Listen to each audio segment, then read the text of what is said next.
Hello student, welcome to the sixth lecture of group number 16, that is oxygen family. We are in a chapter of P block elements and this is the sixth lecture. In this lecture we are going to talk about the preparation properties and uses of sulfuric acid, a very important oxy acid of sulfur, right? Now previous lecture में हम लोग ने SO2 का पूरा preparation properties complete किया था, oxidizing and reducing property complete की थी. इस lecture में हम लोग sulfuric acid को wind up करेंगे, right? Sulfuric acid का formula होता है H2SO4. It is also known as oil of vitriol.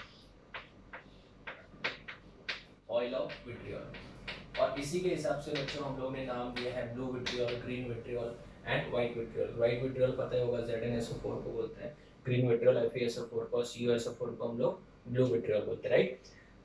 इसका जो मेथड्स ऑफ प्रिपरेशन है वो हमारे लिए बहुत इंपॉर्टेंट है. हमारे सिलेबस में दो मेथड्स ऑफ प्रिपरेशन है. फर्स्ट मेथड जो है वो है कॉन्टैक्ट प्रोसेस और सेकेंड प्रोसेस जो है वो लेड चेम्बर प्रोसेस है. दोनों के दोनों इक्वली इंपॉर्टेंट है. सबसे पहला जो प्रोसेस है वो कौन सा है बच्चों? कॉन्टैक्ट प्रोसेस है और दूसरा जो है वो लेड चेम्बर प्रोसेस है. दोनों में डिफरेंस ये है कि कैटलिस्ट जो है वो यूज अलग अलग होता है. और अगर आपने मेरे सरफेस केमिस्ट्री के वीडियो लेक्चर्स देखे हैं तो उसमें मैंने आपको बताया कैटलिस्ट जो है वो कैटलिसिस दो टाइप का होता है, homogeneous catalysis and heterogeneous catalysis. तो ये जो फर्स्ट वाला है वो एक हेटेरोजीनियस कैटालिसिस वाला है. जो सेकेंड वाला है लेड चेम्बर प्रोसेस वो होमोजीनियस कैटालिसिस वाला है. बहुत ज्यादा इंपॉर्टेंट है. कॉन्टैक्ट प्रोसेस जो है उसमें जो रिएक्शंस है वो तीन स्टेप्स में होती है. स्टेप बाय स्टेप पढ़ते हैं. सबसे पहले step number 1. Step number 1 is burning of sulphur. Burning of sulphur in oxygen to get SO2. ठीक है, बोर्ड्स वाले स्टूडेंट्स को तो ऐसे स्टेटमेंट के फॉर्म में लिखना पड़ेगा. SO3 कभी भी नहीं बनता है. मैंने बोला था SO2 को SO3 में कन्वर्ट करने के लिए कैटलिस्ट की जरूरत पड़ती है. वही हम लोग यहाँ पे पढ़ेंगे. ठीक है, सो वेरी इंपॉर्टेंट याद रखना. Contact process is used for the preparation of sulphuric acid. अगर आप नीट 2019 का क्वेश्चन पेपर देखते हो, नीट 2019 का क्वेश्चन पेपर हल्के में मत लेना, इंपॉर्टेंट है, ध्यान से सुनो. नीट 2019 का क्वेश्चन पेपर देखते हो तो यहाँ पे प्रोसेस दिया था और यहाँ पे कंपाउंड दिया था कि ये जो प्रोसेस है किस कंपाउंड के बनाने के लिए यूज होता है. तो मैच द फॉलोइंग जैसा क्वेश्चन आ गया था. तो हमारा एक ही स्लोगन है बच्चों, prepare for the worst and hope for the best. ये बात याद रखना है. वो लोग क्वेश्चन क्या पूछेंगे हम लोग को नहीं पता. हमको इतना पता है कि हमको क्या पढ़ना है क्या नहीं पढ़ना है, बस. ठीक है, क्वेश्चन वो लोग बेटा हर साल कभी इजी बना दे कभी डिफिकल्ट बना दे. तो आप ऐसे बहुत सारे बच्चे करते हैं कि लास्ट 10 साल के पेपर सॉल्व करके चले जाओ. ये एक अच्छा तरीका है, बट ये है कि फिर उसमें बहुत ज्यादा रिस्क होता है बच्चों. क्योंकि इतना तो सबको पता है कि हर बच्चा जो है लास्ट 10 या 15 साल के पेपर तो सॉल्व करता ही है. तो अगर ऐसे करने से सबको अगर मार्क्स अच्छे आ जाते हैं, मैं ये नहीं बोलूंगा अच्छे नहीं आते, आ जाते हैं, फिर वहां पे आपका डिफरेंस जो है दूसरे बच्चों के साथ नहीं हो पाएगा. फिर आपको जो सीट है या फिर आपका जो परसेंटाइल है वो इतना हाई नहीं हो पाएगा. तो एक एक चीज पढ़ने के बाद तो डेफिनेटली कॉन्फिडेंस आएगा ही. अभी आप भी बोलोगे सर एक एक चीज मतलब, तो डेफिनेटली आपको टाइम टाइम पे क्या करना पड़ेगा बच्चों, रिवीजन करना पड़ेगा. ठीक है, तो फर्स्ट स्टेप जो है, जो सल्फर है इसको हम लोग बर्न करेंगे in the presence of oxygen to get sulphur dioxide. और ये तो method of preparation of SO2 भी था. अभी SO2 को हमको कन्वर्ट करना है SO3 में, क्योंकि सल्फ्यूरिक एसिड में सल्फर किस ऑक्सीडेशन स्टेट में है, +6 में है. तो हमको भी +6 में कन्वर्ट करने के बाद ही उसका ऑक्सी एसिड बनाना है. तो step number 2, this is very important. Step number 2, conversion of SO2 to SO3. SO2 का बच्चों SO3 में कन्वर्जन, और ये प्रोसेस हम लोग ने बहुत बार यूज किया है. इवन केमिकल इक्विलिब्रियम में तो बहुत बार यूज किया है. 2SO2 plus O2 gas gives reversibly 2SO3 gas. 2SO3 gas. ये जो रिएक्शन है बच्चों वो एक एक्सोथर्मिक रिएक्शन है. क्या है? एक्सोथर्मिक रिएक्शन है. सो डेल्टा H क्या है? नेगेटिव है. So the reaction is exothermic reaction. दूसरी बात इंपॉर्टेंट ये है कि इसका जो डेल्टा Ng है, मतलब number change in number of moles of, right, reactant and product. तो number of moles of gaseous reactant कितना है? 3 है. और प्रोडक्ट कितना है? 2 है. तो 2 - 3 करेंगे तो ये आएगा डेल्टा Ng नेगेटिव आएगा. So it is going to be -1. तो conversion of SO2 to SO3 में बच्चों बहुत सारी इंपॉर्टेंट चीजें हैं. पूरा का पूरा आपका यहाँ पे कंसेप्ट आ जाएगा किसका? ली-चार्टियस प्रिंसिपल का, राइट. तो अकॉर्डिंग टू ली-चार्टियस प्रिंसिपल ये रिएक्शन सबसे बड़ी प्रॉब्लम क्या है? रिवर्सिबल है. तो डेफिनेटली यहाँ पे इक्विलिब्रियम का कंसेप्ट आएगा. According to Le Chatelier's principle, right, according to Le Chatelier's principle, यहाँ पे अगर आप ली चार्टियस प्रिंसिपल अप्लाई करते हो तो सबसे पहली बात तो ये कि डेल्टा एच क्या है, नेगेटिव है। डेल्टा एच क्या है, नेगेटिव है, तो इसका मतलब रिएक्शन क्या है, एक्सोथर्मिक है। तो to move the reaction in forward direction, to move the reaction in forward direction, ठीक है ना, टेम्परेचर क्या होना चाहिए, लो। टेम्परेचर याद रखना बच्चों, लो टेम्परेचर होना चाहिए। बट अगर आपको मैं इसका टेम्परेचर बताऊं, ऑप्टिमम टेम्परेचर जो है, आप लोग भी शॉक हो जाओगे, ऑप्टिमम टेम्परेचर इस रिएक्शन के लिए जो ऑप्टिमम टेम्परेचर है वो है 723 केल्विन। इतना तो टेम्परेचर आपको देना ही पड़ेगा। जैसे मैंने आपको हेबर्स प्रोसेस में बताया था, वैसे बच्चों कॉन्टैक्ट प्रोसेस में इतना टेम्परेचर तो आपको प्रोवाइड करना ही पड़ेगा, क्योंकि रिएक्शन को होने के लिए और बॉन्ड्स को ब्रेक करने के लिए ही उतना एनर्जी चाहिए। हाँ, इसके ऊपर आप प्रोवाइड करोगे, फिर और रिएक्शन का टेम्परेचर बढ़ाते जाओगे तो रिएक्शन का रेट कम होते जाएगा, ठीक है ना। दूसरी बात, डेल्टा एनजी क्या है, नेगेटिव है। डेल्टा एनजी नेगेटिव है तो to move the reaction in forward direction आपको क्या प्रोवाइड करना पड़ेगा, हाई प्रेशर। यहाँ पे ऑप्टिमम जो प्रेशर ऑब्जर्व किया गया है, ऑप्टिमम प्रेशर वो देखा गया है बच्चों 2 to 3 एटीएम, 2 से 3 एटीएम देखा गया है। और अगर आप इतना प्रोवाइड करते हो तो रिएक्शन आपकी अच्छे से आगे बढ़ेगी। तो SO2 SO3 गैस को देखो, अगर हम लोग बात करें तो यहाँ पे बच्चों आपको एक कैटलिस्ट की भी जरूरत है, और यहाँ पे जो कैटलिस्ट है वो है V2O5 vanadium pentoxide, very very important vanadium pentoxide. और ये जो है बच्चों वो क्या है, सॉलिड है। तो अगर आप देखोगे ध्यान से तो ये दोनों गैस है, ये भी क्या है, SO3 भी क्या है बच्चों, गैस ही है, बट ये क्या है, सॉलिड है। इस वजह से हम लोग इसको किस में गिनते हैं, हेट्रोजीनियस कैटालिसिस में। हेट्रोजीनियस कैटालिसिस में, ये हेट्रोजीनियस कैटालिसिस में क्यों गिना गया, क्यों, क्योंकि ये बच्चों सॉलिड है और ये क्या है, बाकी सब क्या है, गैसेस के फॉर्म में। सो ऑप्टिमम कंडीशंस, सबसे पहले V2O5 यूज करेंगे to increase the rate of the reaction. Second, optimum temperature is 723। तो ये नंबर याद रखना है, क्यों, क्योंकि एमसीक्यू में बच्चों 723 दिया है, 423 दिया है, 523 दिया है, तो 523 423 पे तो रिएक्शन ही नहीं होगी। ये तो ऑप्टिमम टेम्परेचर, ये टेम्परेचर तो मिनिमम आपको प्रोवाइड करना ही है, ठीक है ना। हाँ, इससे आगे बढ़ाओगे तो डेफिनेटली रिएक्शन का स्पीड क्या हो जाएगा, कम हो जाएगा। तो SO3 गैस का अगर हमको क्वांटिटी बढ़ाना है तो ये सब ऑप्टिमम कंडीशंस आपको प्रोवाइड करनी पड़ेगी। और V2O5 याद रखना, इसमें कैटलिस्ट है। लेड चैम्बर प्रोसेस में द ओनली डिफरेंस है कि वहां पे NO कैटलिस्ट हो जाएगा, यहाँ पे V2O5 क्या है, कैटलिस्ट है ना। अगर हम लोग बात करें स्टेप नंबर 3 की, step number 3, conversion of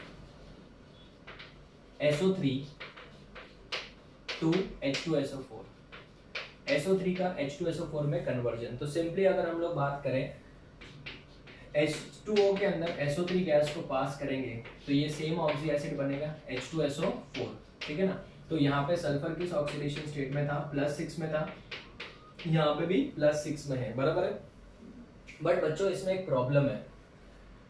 problem क्या है, प्रॉब्लम ये है कि जब SO3 गैस को पानी में डिसॉल्व किया जाता है तो सोल्यूबिलिटी नो डाउट है, बट क्या है, जब सोल्यूबिलिटी यहाँ पे जब इसको डिसॉल्व किया जाता है तो उसके ऊपर बादल बनने लग जाते हैं, डेंस फॉग बन जाता है, ठीक है ना। ये SO3 गैस जो है वो वाटर के ऊपर डेंस फॉग बना देता है। इस वजह से क्या होता है, सल्फ्यूरिक एसिड बनना इतना इजीली नहीं होता है। So due to the formation of dense fog, SO3 gas जो है वाटर के ऊपर डेंस फॉग बना देता है। Due to the formation of dense fog, this method is generally not used, this method is generally not used. इसको larger scale पे हम लोग यूज नहीं कर सकते, जनरली नॉट यूज। तो सर फिर क्या करें, हम लोग क्या करते हैं, हमारे पास में देन दूसरा तरीका क्या है, तो हम क्या करते हैं, H2SO4 जो हमारे पास पहले से अवेलेबल होता है उसके अंदर इस SO3 गैस को डिसॉल्व करते हैं और ये इजीली डिसॉल्व हो सकता है। और इससे बनता है बच्चों आपका H2, S कितने हैं, 2 है, H2 और O 4 और 3 7, इसको बोलते हैं ओलियम। क्या बोलते हैं, ओलियम। ओलियम का मतलब होता है fuming sulphuric acid, fuming sulphuric acid. इसको फ्यूमिंग सल्फ्यूरिक एसिड क्यों बोलते हैं बच्चों, ओलियम का दूसरा नाम है फ्यूमिंग सल्फ्यूरिक एसिड। जब हम लोग सल्फोनेशन भी कराते हैं बेंजीन का, राइट, तभी भी हम लोग ओलियम यूज कर सकते हैं, बिकॉज सल्फ्यूरिक एसिड जो है वो क्या होता है, वो डिकम्पोज होकर H2O और SO3 में ब्रेक हो जाता है, राइट। बट अगर हम SO3 गैस निकलते जाएगा, जैसे कार्बोनिक एसिड में वो CO2 गैस निकलते जाता है, तो इसमें भी धीरे धीरे इसका कॉन्सेंट्रेशन डिक्रीज होता जाता है।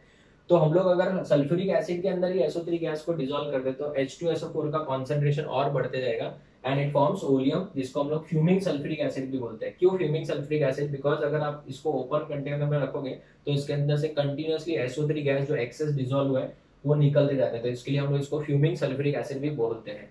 It's a very very concentrated solution, ये बहुत ही ज्यादा कॉन्सेंट्रेटेड सोल्यूशन होता है। तो जब भी हमको इंडस्ट्री में सल्फ्यूरिक एसिड बनाना होता है तो हम लोग सिंपली क्या करते हैं, इस ओलियम के अंदर पानी डाल देते हैं। जो भी रिक्वायर्ड कॉन्सेंट्रेशन हमको चाहिए, सोल्यूशन एंड कॉलिगेटिव प्रॉपर्टी में तो हम लोग पढ़ ही चुके हैं, तो जो भी रिक्वायर्ड कॉन्सेंट्रेशन चाहिए होता है उसमें पानी डाल के इसको कन्वर्ट कर देते हैं H2SO4 में, ठीक है ना। ये आपका हो गया sulphuric acid. The sulphuric acid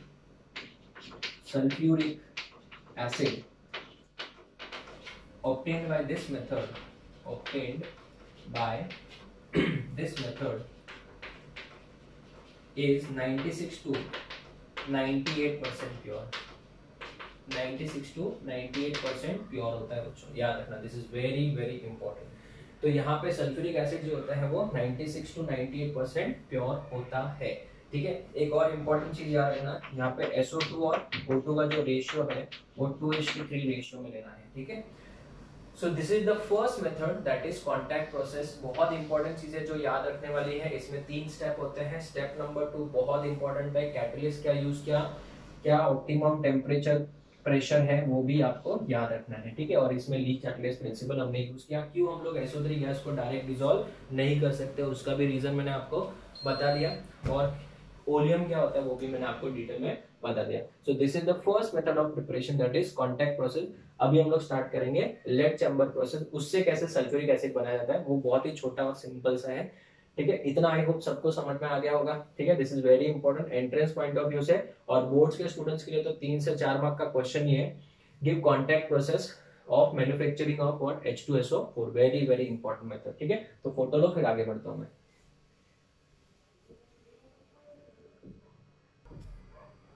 okay students, so let us move to the second process, that is lead chamber process. इसमें हम लोग सल्फ्यूरिक एसिड को कैसे प्रिपेयर करते हैं वो देखते हैं, और ये जो है वो होमोजेनियस एग्जांपल वाला कैटालिसिस है। होमोजेनियस कैटालिसिस वाला क्या है, एग्जांपल है।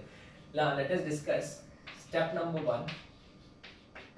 Step number 1 remains the same, combustion or burning of sulfur, combustion of sulfur to get or to form SO2, ठीक है।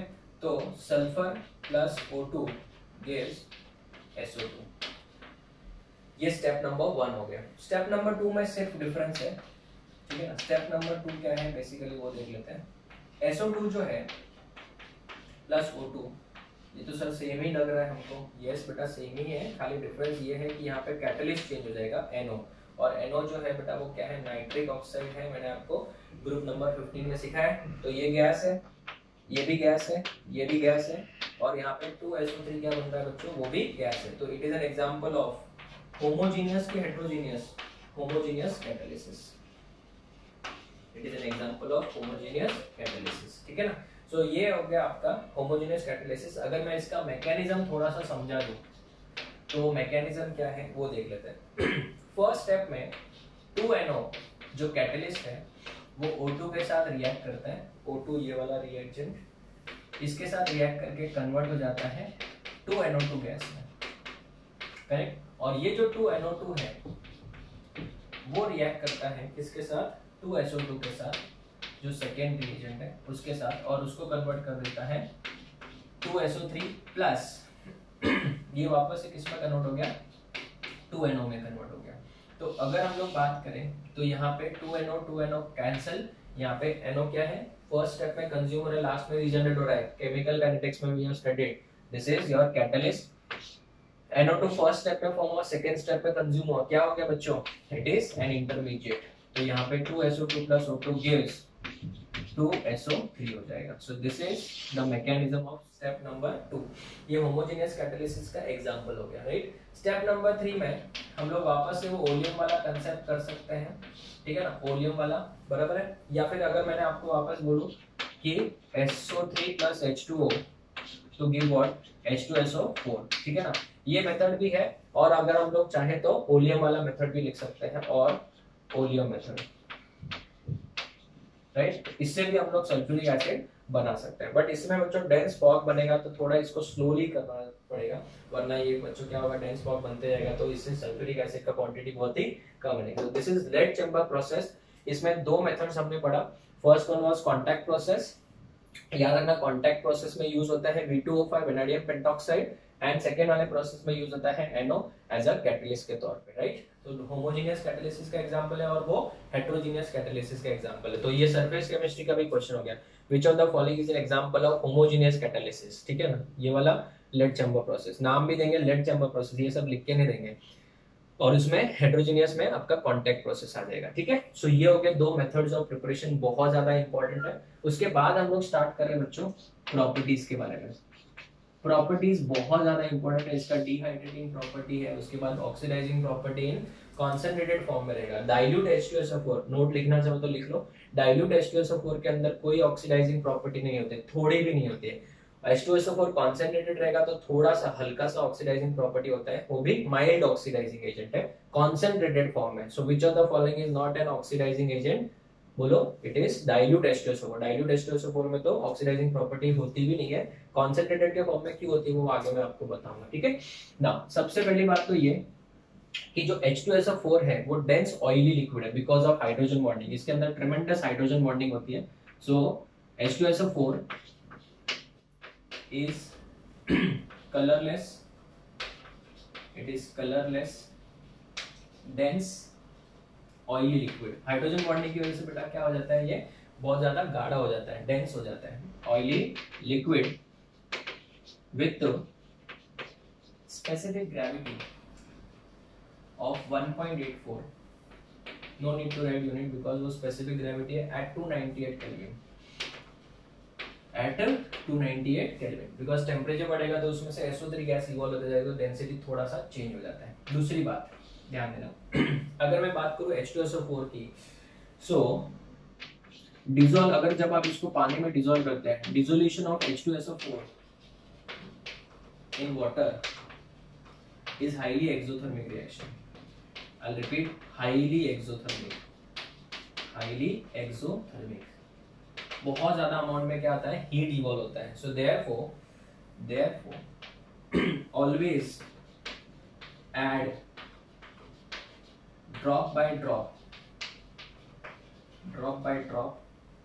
acid to water and never, I said never, water to acid। Water को कभी भी acid में मत डालना, water to acid. अभी बहुत सारे बच्चे बैठे बैठे सोचते होंगे सर क्या बोल रहे हैं, वाटर टू एसिड नहीं, एसिड टू वाटर। याद रखने का ट्रिक, पहले अल्फाबेटिकली ए आता है कि डब्ल्यू आता है, A. So always add acid to water, never water to acid. Sir ऐसा क्यों? जनरली स्टूडेंट्स जब हम लोग कॉलेज में, when I was a student, जब मैंने लैब असिस्टेंट्स को देखा है, वो लोग क्या करते हैं, एक बीकर के अंदर वाटर लेते हैं, ठीक है, और जब आपको सल्फ्यूरिक एसिड का कोई भी सॉल्यूशन बनाना होता है तो ड्रॉप बाय ड्रॉप, वो भी ड्रॉप बाय, हल्के हल्के थोड़े थोड़े ड्रॉप बाय ड्रॉप H2SO4 डाला जाता है। ऐसा क्यों? बिकॉज जब H2SO4 को पानी में डाला जाता है the reaction is highly exothermic, because ये H2SO4 डिसोशिएट होता है। तो ये रिएक्शन क्या है, हाईली एक्सोथर्मिक है, इसमें बहुत ज्यादा हीट इवॉल्व होता है। अगर इन केस अगर आपने यहाँ पे वाटर लिए बिना, यहाँ पे समझो अगर आपने एसिड ले लिया और ऊपर से अगर आपने समझो वाटर ड्रॉप बाय ड्रॉप डाला, तो पूरा का पूरा एसिड, ये यहाँ पे एसिड है, आपने वाटर ऊपर से डाला तो पूरा का पूरा एसिड ऐसा स्पर्ट आउट हो सकता है, एसिड पूरा बाहर आ सकता है। तो बच्चों बहुत सारे, अगर आपको बहुत क्लोज एरिया में है उससे, तो आपको बर्निंग हो सकता है, आपकी स्किन जल सकती है। इस वजह से याद रखना कभी भी एसिड में पानी मत डालना। क्या डालना? एसिड में पानी मत डालना। Never add water to acid, ये स्टेटमेंट बेटर रहेगा। Never add water to acid, always add acid to water. दोनों एक ही नहीं है बच्चों। वाटर टू एसिड का मतलब क्या होता है? वाटर टू एसिड, एसिड पहले से पड़ा है उसमें आप वाटर ऐड करो, वो गलती कभी मत करना, हुलिया चेंज हो जाएगा फेस वॉश। बट आप हमेशा क्या ऐड करोगे? एसिड को वाटर में ऐड करोगे। क्यों ऐसा? बिकॉज जब ट्रेमेंडस अमाउंट ऑफ वाटर रहेगी तो सब सल्फ्यूरिक एसिड, अगर जो ड्रॉप बाय ड्रॉप आप H2SO4 डाल रहे हो, तो ड्रॉप में कंपैरेटिवली वाटर में तो बहुत ज्यादा मॉलिक्यूल है, नीचे रखा हुआ है, वो तो बीकर भरा हुआ है पानी से। तो जब ड्रॉप ऑफ H2SO4 डालोगे तो उसमें ड्रॉप में तो बहुत कम मॉलिक्यूल होंगे, तो वो मॉलिक्यूल अंदर जाके अच्छे से डिसोशिएट हो जा सकते हैं।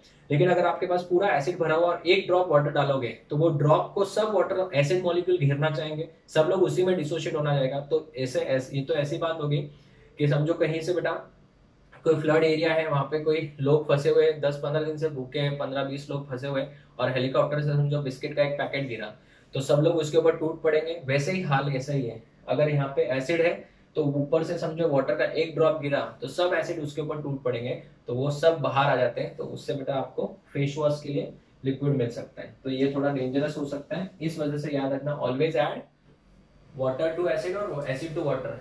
कभी भी भूल जाओ तो अल्फाबेटिकली ऑर्डर याद करो, RP trick, acid to water, never water to acid. So dissolution of H2SO4, H2SO4 क्या है, लिक्विड है। अगर इसमें पानी डाल दूंगा तो ये किस में कन्वर्ट हो जाएगा, H2SO4 एक्वस में कन्वर्ट हो जाएगा, and the reaction is highly exothermic. तो पूरा बीकर गर्म होता है। बहुत बार आपने देखा होगा जब लैब में, आप कॉलेज लैब में H2SO4 का कोई भी रिएक्शन करता है तो टेस्ट ट्यूब पूरा गर्म हो जाता है। कभी कभी तो ऐसा फील होता है कि अभी ये टूट ना जाए। ठीक है, सो ये सेकेंड प्रॉपर्टी हमने पढ़ी। अभी हम लोग इसके एसिडिक नेचर के बारे में भी डिस्कस करेंगे। ठीक है, तो इसका फोटो लो, फिर आगे बढ़ता हूं मैं।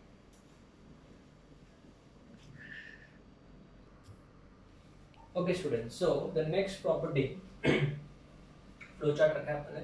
केमिकल रिएक्शन ऑफ H2SO4 जो है वो, उसका रीजन क्या है, generally because of the following properties. सबसे पहली बात तो इसके अंदर हाइड्रोजन बॉन्डिंग बहुत ज्यादा है, तो इसके अंदर लो वोलेटिलिटी है। तो ये बहुत सारे लो वोलेटाइल, ये लो वोलेटाइल है तो इससे बेटा हम लोग और भी हाई वोलेटाइल एसिड्स बना सकते हैं।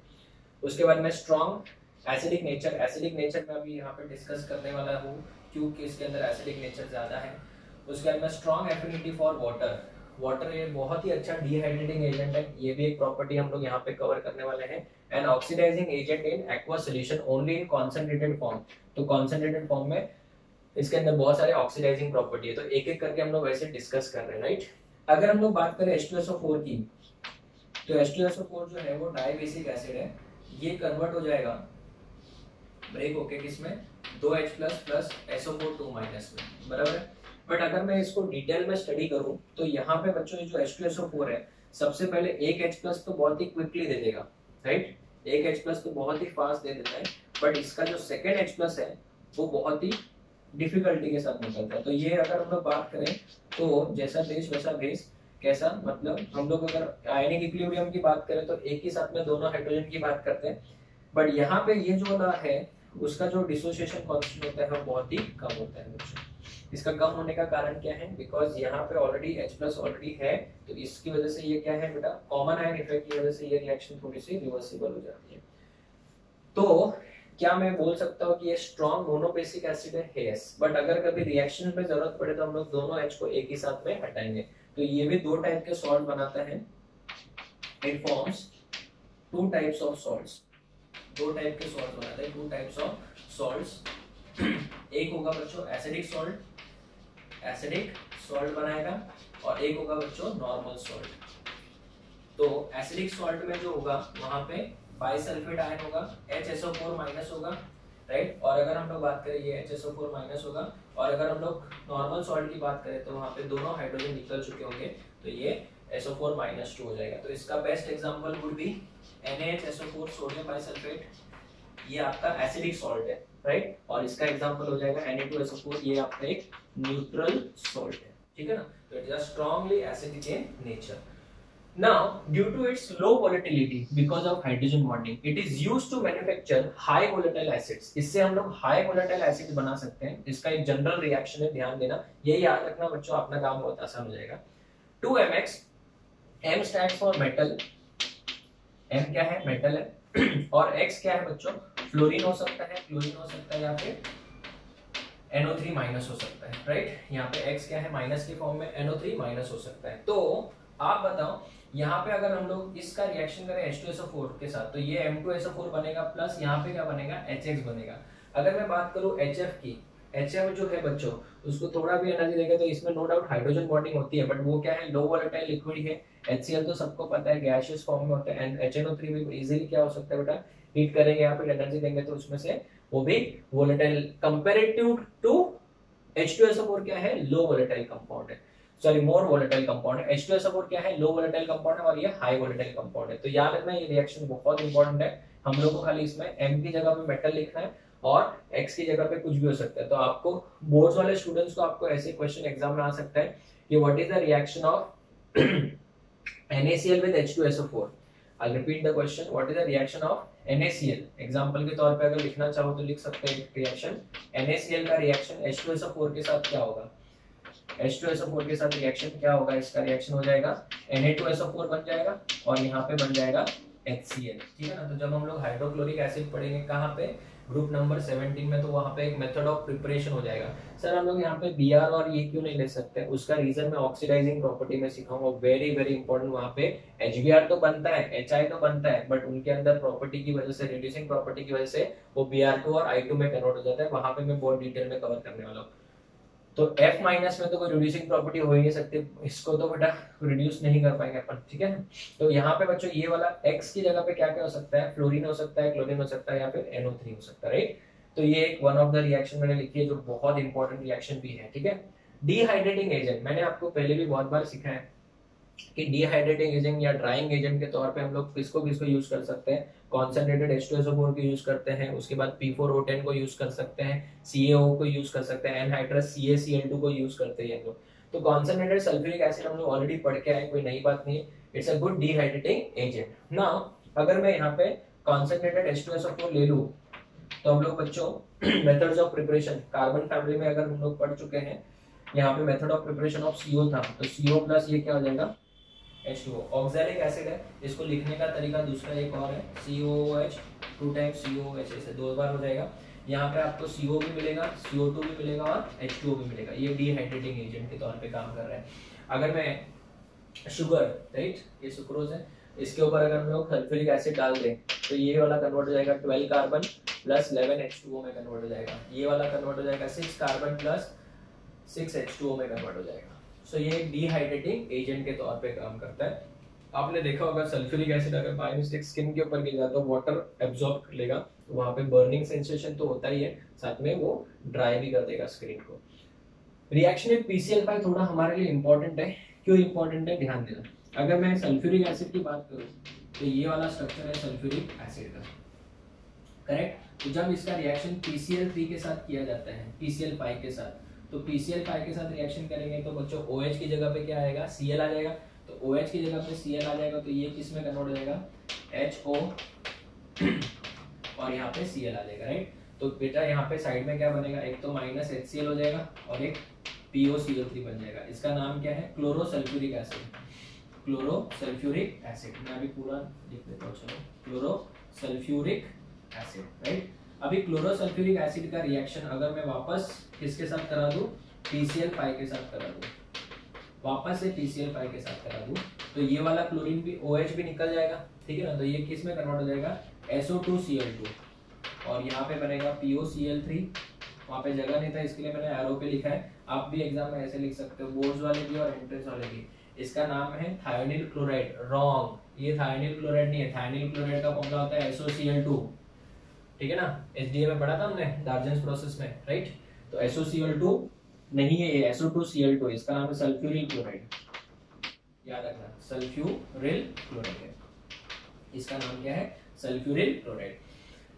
नेक्स्ट आता है बच्चों oxidising property in aqueous solution, right.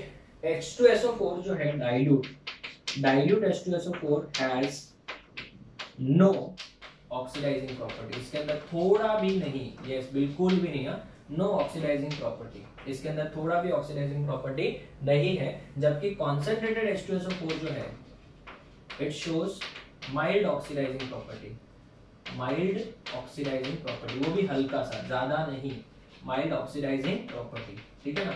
वो हल्का सा क्यों सर, बिकॉज अगर आप सल्फ्यूरिक एसिड को देखो तो ये ब्रेक होता है H2O में और SO3 है, तो SO3 बेटा ब्रेक होके SO2 प्लस O दे सकता है, नेसेंट ऑक्सीजन। तो वो नेसेंट ऑक्सीजन की वजह से हल्का, और वो SO3 भी इजीली ब्रेक नहीं होगा, इस वजह से इसके अंदर ऑक्सीडाइजिंग प्रॉपर्टी जो है वो इतनी ज्यादा नहीं है, बहुत ही कम ऑक्सीडाइजिंग प्रॉपर्टी है। तो क्या क्या रिएक्शन हम लोग लिख सकते हैं वो अभी हम लोग देखते हैं, फिर लास्ट में हम लोग यूजेस ऑफ H2SO4 करके H2SO4 टॉपिक को वाइंड अप करते हैं। तो एक बार इसका फोटो लो, फिर मैं आगे बढ़ता हूँ।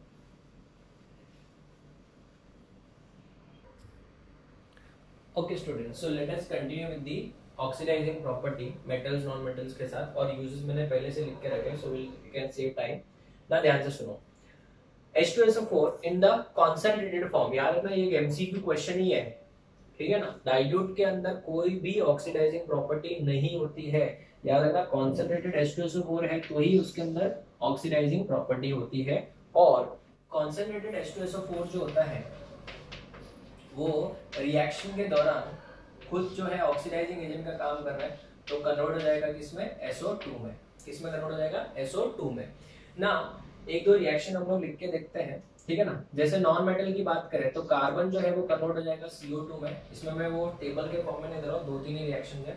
फॉस्फोरस जो है वो कन्वर्ट हो जाएगा H3PO4 में और सल्फर की बात करें तो वो खुद भी कन्वर्ट हो जाएगा SO2 में, ठीक है ना। तो एक आध रिएक्शन अगर हम लोग लिख ले तो ध्यान से देखिए, कार्बन का रिएक्शन अगर सल्फ्यूरिक एसिड के साथ कर दें तो सल्फ्यूरिक एसिड तो किसमें कन्वर्ट हो जाएगा, SO2 में, और कार्बन किसमें कन्वर्ट हो जाएगा, CO2 में। अगर हम लोग इसको बैलेंस करें तो कार्बन का जो एन फैक्टर है बच्चों वो कितना है, 4 है, क्योंकि 0 से +4 में गया। सल्फर का जो एन फैक्टर है वो है 2Q, क्योंकि +6 से किसमें गया, +4 में। तो यहाँ पे 1 जा 2 जा, तो ये 2 हो जाएगा और ये कितना हो जाएगा, 1 हो जाएगा, राइट। ये 2 हो जाएगा, सॉरी ये 1 हो जाएगा और ये कितना हो जाएगा, 2 हो जाएगा। तो यहाँ पे 2 आना चाहिए हमारे लिए SO2 के सामने, जबकि यहाँ पे कार्बन तो ऑलरेडी बैलेंस है, हाइड्रोजन कितने हैं, 4 है, सो विल फॉर्म 2H2O। तो ये हो गया आपका बैलेंस रिएक्शन। ऑक्सीजन गिनो, 4 और 2 6, 6 और 2 8 है, तो यहाँ पे 8 हो गया बच्चों, ठीक है। एक और रिएक्शन अगर हम लोग लिखे सल्फर के साथ H2SO4, रिएक्शन से अभी अगर आपको डर रहा है तो बच्चों मेरे लेक्चर्स का कोई यूज नहीं है, क्योंकि रिएक्शन से अभी आपको कॉन्फिडेंस धीरे धीरे आना चाहिए।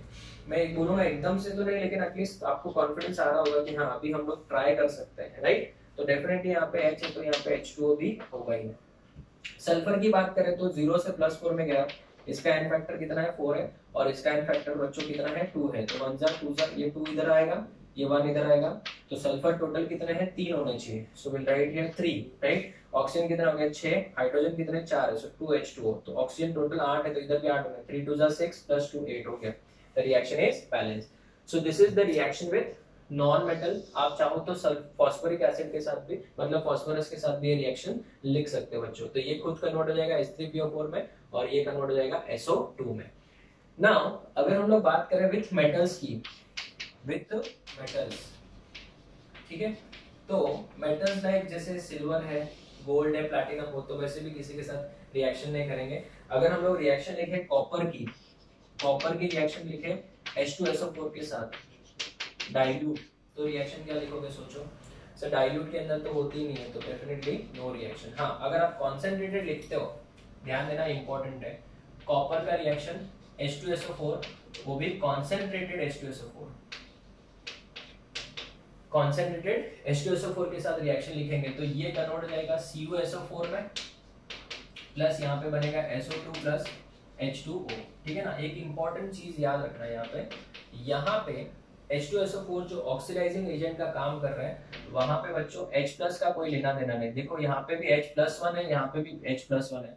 आप बोलोगे बच्चों, पर मैं आपको बोलूँ मेरे जो स्टेटमेंट्स होते हैं एक एक इंपॉर्टेंट है, वही MCQ में कन्वर्ट हो सकता है, ठीक है। मैं जितना इजीली बोल देता हूँ वो स्टेटमेंट्स आपको सुनना भी है। मैं ट्राई करता हूँ 99% तो हर एक चीज बोर्ड पे लिखने के लिए, लेकिन जो चीज मैं बोर्ड पे ना लिखूं वो आप लोग प्लीज दिमाग में रखिए, उसको एटलीस्ट एक पेपर और पेन लेके बैठिए, हमेशा याद रखिए स्टूडेंट्स। क्यों ना जाने मैं तो बोल दूं, ठीक है ना, मैं तो बोल दूं, पर समझो अगर मैं वो लिखा नहीं, वो लिख नहीं रहा हूँ बोर्ड पे, लिखूंगा मेरे को मुझे पता है कि एक एक चीज तो लिखनी है, बट इन केस सपोज अगर बोलने के टाइम बच्चों मुझे पता है कि हाँ चलो मैंने बोल दिया, ऐसा भी होता है कभी कभी, तो आप एटलीस्ट वो बुक में लिखिए। क्योंकि मुझे कोई स्टूडेंट्स, जो मेरे स्टूडेंट्स हैं मेरे क्लास में पढ़ते हैं, वो मुझे फोटोज भेजते हैं कि सर हमने नोट्स बनाया, तो मुझे वो नोट्स देख के वो लोग कोई जो हिंदी मीडियम के भी बच्चे हैं तो वो लोग वहाँ पे लिखते हैं, हिंदी में लिखते हैं कि सर ने ये ऐसे ऐसे यहाँ पे बोला है, वो लिखते हैं, ठीक है ना। तो आई फील वेरी प्राउड कि हाँ वो बच्चे नोट्स बहुत अच्छे से मेंटेन करते हैं। सो बेसिकली आप ही हमको क्या दे रहे हो, मोटिवेशन दे रहे हो बच्चों।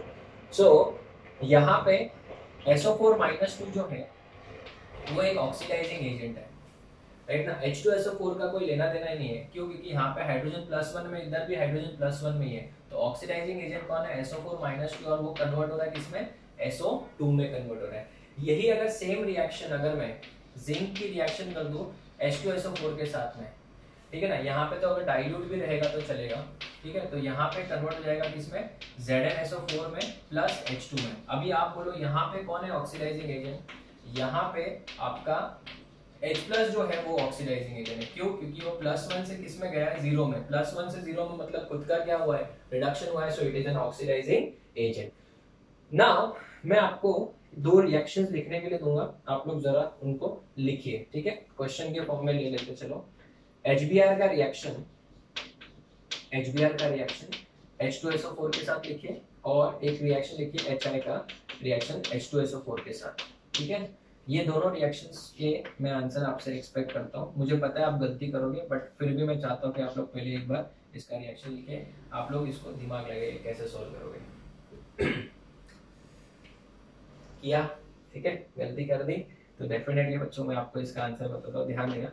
अगर आप इसकी जगह पे समझो NaBr भी लेते हो तो आपका H की जगह पे N आ जाएगा। सपोज यहाँ पे Na लिया, ठीक है ना। तो आप लोगों ने इसका आंसर लिखा होगा क्या, SO2 plus H2O plus HBr लिखा होगा, बट HBr तो नहीं बनेगा इसमें, याद रखना। इसमें बनता है Br2 plus SO2 plus H2O। Balancing वाला पार्ट आप लोग करना, वरना मैं एक का मैकेनिज्म बता देता हूँ, बैलेंसिंग ऑटोमेटिकली हो जाएगा। यहाँ पे बनता है बच्चों I2 plus SO2 plus H2O। These are very very important reaction, इसके लिए मैंने इनको क्वेश्चंस के फॉर्म में बताया, वेरी वेरी इंपॉर्टेंट रिएक्शन। यहाँ पे अगर आप NaCl लेते हो तो नहीं होगी, NaCl के केस में बच्चों यहाँ पे HCl बन जाएगा। तो इसका रीजन क्या है, इसका रीजन ये है कि Br minus and I minus are good reducing agent, जबकि Cl minus has very low reducing property and F minus में तो कोई रिड्यूसिंग प्रॉपर्टी नहीं है, no reducing property. Brahma ji ने बेटा इसको तो वरदान दिया कि तुझे कोई रिड्यूस कर ही नहीं सकता। तो एग्जैक्टली अगर हम लोग देखने का इसका मैकेनिज्म क्या है तो वो देखिए बच्चों। NaBr का रिएक्शन, जब मैं आपको एक ही रिएक्शन का मैकेनिज्म बताऊंगा, H2SO4 के साथ करते हैं तो डेफिनेटली 101% सबसे पहले तो बच्चों यहाँ पे Na2SO4 ही बनेगा और साथ में HBr भी बनेगा। आप बोलोगे अभी हमको कि बेवकूफ बना है सर, आप तो बोल रहे हो Br2 बन रहा है। तो बच्चों मैं जो बोल रहा हूँ सुनो तो सही, बट यहाँ पे जो Br है वो किस ऑक्सीडेशन स्टेट में, -1 है। सुनो बच्चों, ठीक है, -1 ऑक्सीडेशन स्टेट में है, तो ये वाला एक अच्छा क्या है, रिड्यूसिंग एजेंट। और H2SO4 क्या है, ऑक्सीडाइजिंग एजेंट। ये कौन सा वाला H2SO4 है, कॉन्सेंट्रेटेड H2SO4 ये। तो मुझे एक बात बताओ, ये अच्छा रिड्यूसिंग एजेंट और ये अच्छा ऑक्सीडाइजिंग एजेंट, तो दोनों एक दूसरे के साथ जिंदा कैसे रह सकते हैं। तो डेफिनेटली यहाँ पे रिएक्शन होगी फर्दर। तो दो HBr when reacts with H2SO4, ये ऑक्सीडाइजिंग एजेंट और ये रिड्यूसिंग एजेंट है। तो Br -1 है, -1 से रिड्यूसिंग एजेंट है तो खुद का क्या करेगा, ऑक्सीडेशन करेगा। तो वो Br माइनस से किस में कन्वर्ट हो जाएगा, Br2 में कन्वर्ट हो जाएगा। और ये जो H2SO4 है उसका क्या होगा, रिडक्शन होगा, because it is an oxidising agent. Plus यहाँ पे क्या बन जाएगा, H2O बन जाएगा। और फिर अगर हम लोग इन दोनों को क्या करें, बैलेंस करें या ऐड करें, तो यहाँ पे 2 HBr क्या हो जाएगा, कैंसिल हो गया। ये देखो 2 HBr क्या हो गया, कैंसिल हो गया। तो यहाँ पे क्या बनेगा, 2 NaBr plus 2 H2SO4 gives Br2 बनेगा, प्लस यहाँ पे क्या बना, Na2SO4 बना। Na2SO4 तो कैंसिल नहीं हो रहा है, राइट। तो Na2SO4 बन गया, Na2SO4 plus SO2 plus H2O, ठीक है। तो इसके साथ में प्लस यहाँ पे क्या आएगा, Na2SO4 भी आएगा, यहाँ पे भी क्या आएगा बच्चों, Na2SO4 भी आएगा, राइट। तो स्टूडेंट्स ये हो गई आपके कौन से रिएक्शन। ये सेम अगर आप रिएक्शन इसके लिए लिखना चाहते हो तो यहाँ पे खाली NaBr की जगह पे क्या आएगा, NaI आ जाएगा, जो मैंने ऑलरेडी यहाँ पे लिखा हुआ है। Is it clear now students. अगर हम लोग बात करें यूजेस ऑफ H2SO4 के बारे में, क्या क्या यूजेस है H2SO4 के बारे में, तो फटाफट से मैं रीड कर लेता हूँ, ये तो याद ही रखना वैसे तो। It is used in the preparation of nitric acid, HCl। आज ही मैंने बताया था HCl का प्रिपरेशन, नेक्स्ट लेक्चर में हम लोग को आएगा वो भी। उसके बाद में फॉस्फोरिक एसिड को बनाने में, Na2CO3 वॉशिंग सोडा बनाने में, और एलम्स के ऊपर तो मैंने एक लेक्चर ही लिया था, उन सबको बनाने के लिए भी H2SO4 का यूज होता है। इन्वर्टर बैटरी इलेक्ट्रोकेमिस्ट्री चैप्टर में आएगा, पूरा एक लेक्चर हम लोग इन्वर्टर बैटरी के ऊपर डिस्कशन करेंगे। हम लोग NSP विदार वालों को तो सबको पता ही है, लेड स्टोरेज बैटरी जो इन्वर्टर बैटरी होता है उसमें क्या होता है, सल्फ्यूरिक एसिड होता है, 38% बाय मास सल्फ्यूरिक एसिड होता है। थर्ड, आप लोग लैब में बेटा बिना सल्फ्यूरिक एसिड के रिएक्शंस भी नहीं कर पाते हो। लैब इंपॉर्टेंट लेबोरेटरी रिएजेंट है। आज ही हमने पढ़ा it is a good dehydrating agent, बहुत सारा डिहाइड्रेटिंग एजेंट के तौर पे है, बट उसमें से one of the good dehydrating agent is H2SO4। It is also used as a pickling agent. Now what is the meaning of pickling agent? Pickling agent का मतलब जो बेसिक ऑक्साइड होता है, ये खुद क्या है, एसिडिक है, तो बेसिक ऑक्साइड्स को निकालने के लिए ये एक एजेंट है, तो इसको हम लोग पिकलिंग एजेंट बोलते हैं। केमिस्ट्री में पिकलिंग एजेंट का मतलब होता है जो बेसिक ऑक्साइड्स को निकाले तो वो खुद क्या होगा, एसिड, और एसिडिक ऑक्साइड को निकालेंगे तो वो खुद क्या होगा, बेस होगा। And it is also used in refining of petroleum. Refining of petroleum, petroleum के रिफाइनिंग में भी ये यूज होता है। तो स्टूडेंट्स, ये जो ऑक्सीडाइजिंग प्रॉपर्टी है, अगेन आई एम सेइंग, वो सिर्फ कॉन्सेंट्रेटेड H2SO4 में होती है, डाइल्यूट H2SO4 में नहीं होती है। So this is your lecture number 6। हमने इसमें पूरा प्रिपरेशन ऑफ H2SO4 पढ़ा, लेड चेंबर प्रोसेस पढ़ा, कॉन्टैक्ट प्रोसेस पढ़ा। कॉन्टैक्ट प्रोसेस में V2O5 यूज हुआ था, लेड चेंबर प्रोसेस में NO यूज होता। हमने सब प्रॉपर्टीज पढ़ ली। उसके बाद में हमने देखा कि एसिड को पानी में डाला जाता है, पानी को एसिड में कभी नहीं डाला जाता है। ऑक्सीडाइजिंग प्रॉपर्टी पढ़ा, उसके बाद में डिहाइड्रेटिंग प्रॉपर्टी पढ़ा, रिएक्शन विद PCl5 भी पढ़ लिया। तो ये सब इंपॉर्टेंट है, सब MCQ क्वेश्चन है। तो this is the end of lecture number 6। अभी हम लोग के मेरे हिसाब से 2 और लेक्चर या 1 लेक्चर में हम लोग ट्राई करेंगे वाइंड अप के लिए। हम लोग एक सबसे पहले पढ़ेंगे हाइपो सोल्यूशन Na2H2O3 के ऊपर। वो जनरली NCERT में नहीं दिया, बट मैं फिर भी मैं सिखाऊंगा। और उसके बाद हम लोग ये वाला भी करेंगे, ऑक्सी एसिड्स ऑफ सल्फर, जो मैंने जैसे आपको फास्फोरस के ऑक्सी एसिड्स के ऊपर एक लेक्चर लिया था, ऐसे ही इसमें भी हम लोग एक लेक्चर उसके ऊपर लेंगे। सो देखेंगे, अगर जरूरत पड़ी तो 2, वरना 1 लेक्चर में हम लोग वाइंड अप करेंगे। So we will meet in the next lecture with hypo solution, that is thionic acid हम लोग बोल सकते हैं। और उसके बाद में हम लोग पढ़ेंगे oxy acids of sulphur. So let's see in the next lecture. Thank you class.